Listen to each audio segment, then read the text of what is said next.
Students हम continue रखते हैं जिस तरह की हमने बात की थी कि आरसी सीरीज सर्किट और आरएल सीरीज सर्किट पर हम बात कर रहे थे। तो आरसी सीरीज सर्किट तो हम देखा डिटेल के साथ। अब हम नेक्स्ट यहाँ पर देखेंगे आरएल सीरीज सर्किट, यानी जिसमें एक रेजिस्टेंस होगा और एक हमारे पास इंडक्टर होगा। उसको हम किस तरह एक्सप्लेन कर सकते हैं, उसकी जो फेजर डायग्राम है, मैग्नीट्यूड और जो ओरिएंटेशन है वोल्टेजेस और करंट के दरमियान। सो सिंपली हम उसी तरह की एक ऐसी सर्किट ड्रा करते हैं। ऐसी सर्किट, ये हमारे पास एक सर्किट आ रहा है और ये एसी सप्लाई यू, ये इसका सिंबल आ जाएगा।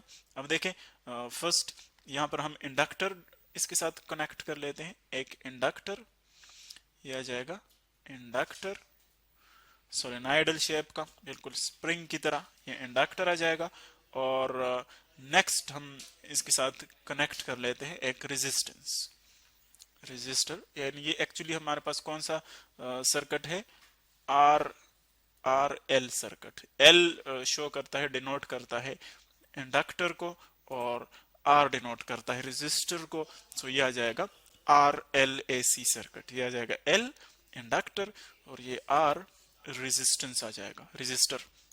ये हमारे पास है एसी वोल्टेज सप्लाई, जो कि हम इस वेव टाइप सिंबल से शो कर रहे हैं। यहां पर आप देखें, सपोज हम कहते हैं कि करंट की जो डायरेक्शन है, अब अगर आप सीरीज कॉम्बिनेशन इन दोनों का देखें, सीरीज का मतलब यह है कि इसमें इलेक्ट्रिक करंट जो है दोनों में सेम पास हो रहा है। क्योंकि एक ही पाथ है इलेक्ट्रिक करंट के लिए, तो इसीलिए दोनों में एक जितना करंट पास होता है। I is same in L and are.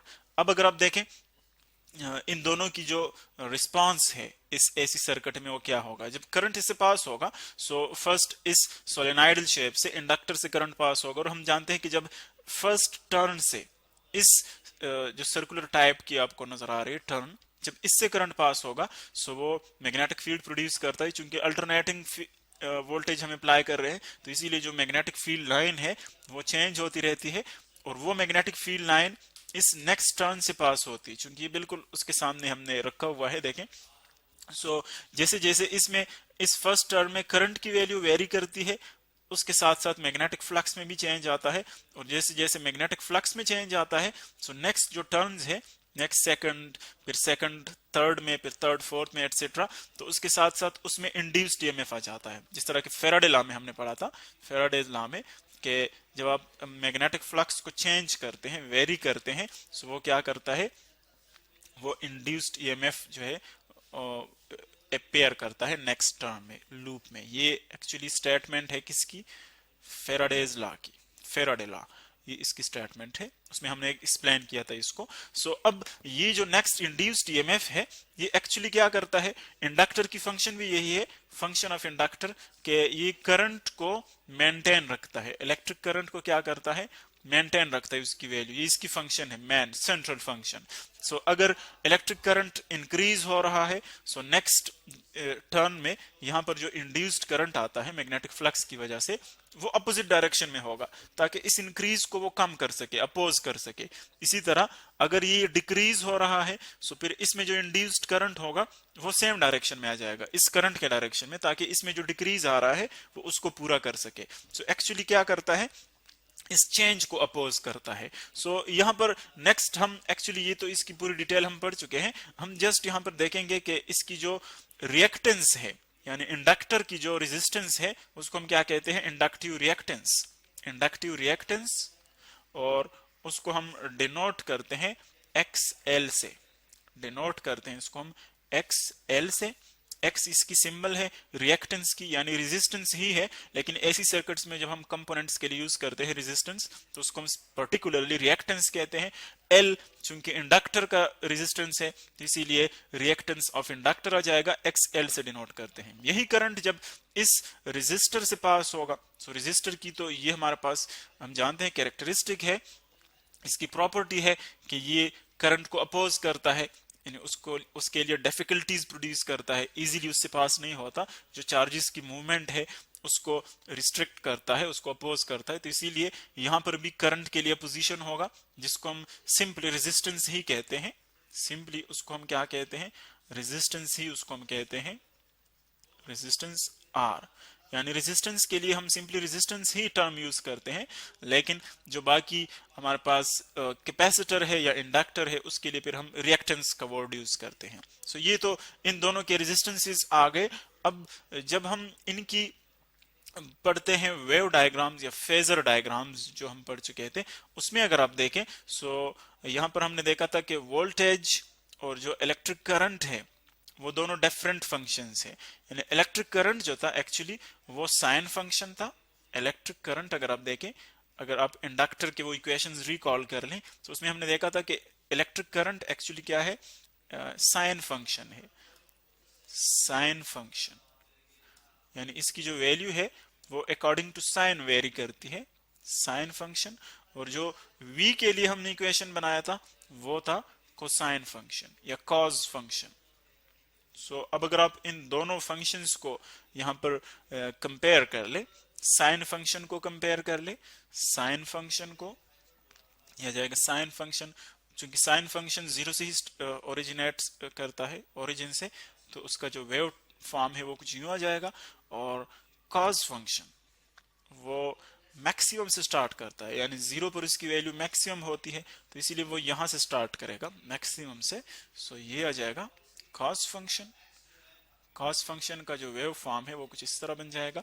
ये हमारे पास दोनों के फंक्शंस आ गए। तो अब देख रहे हैं कि करंट जो है, जहां पर करंट का फेज जीरो है उसी टाइम वोल्टेज का जो फेज है वो मैक्सिमम यानी पाई बाय 2 है, पाई बाय 2, पाई बाय 2 ये आ रहा है। इसी तरह अगर आप देखें नेक्स्ट, जब करंट का फेज मैक्सिमम पाई बाय 2 है सो वहां पर फिर वोल्टेज का जो फेज है वो जीरो है, यानी एक्चुअली वोल्टेज जो है वो लीड कर रहा है, वो उससे पाई बाय 2 फेज आगे है। सो हम कहते हैं कि वोल्टेज जो है वो क्या करता है, voltage leads the electric current. So इस चीज को अगर फिर हम वेक्टोरियली ड्रा कर ले, सो वेक्टोरियली इसको हम यूं ड्रा कर सकते हैं। वेक्टर्स हम डिनोट करते हैं, यानी इसके जो पीक वैल्यूज होती है एक्चुअली उनको हम डिनोट करते हैं इस तरह। जो पीक वैल्यूज है उनको हम फर्स्ट हॉरिजॉन्टल से डिनोट करते हैं, हॉरिजॉन्टल से, यानी ये आ जाएगा इलेक्ट्रिक करंट को हम रेफरेंस लेते हैं।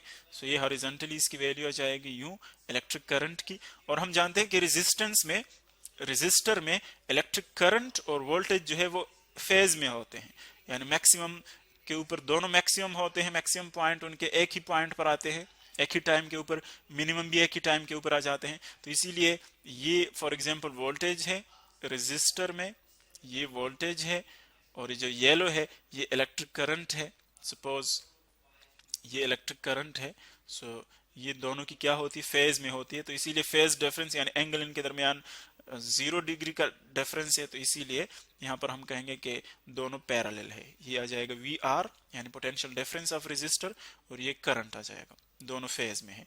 लेकिन अगर आप इंडक्टर का वोल्टेज देखें, वी एल इंडक्टर का वोल्टेज, सो वो लीड कर रहा है पाई बाई 2 आगे है करंट से, यानी पाई बाई 2 का मतलब है 90 डिग्रीज। एक्चुअली अगर हम रेडियंस में ले ले, रेडियंस में ये पाई बाई 2 डिग्रीज में 90 की इक्वल होता है, 90 डिग्रीज के इक्वल होता है। तो इसीलिए वी एल जो है पोटेंशियल डिफरेंस ऑफ इंडक्टर, वो करंट को लीड कर रहा है, करंट से आगे है 90 डिग्री। तो इसीलिए आप देख रहे हैं कि हमने वी एल को इससे 90 डिग्री लीडिंग पॉइंट पे जो है रखा हुआ है।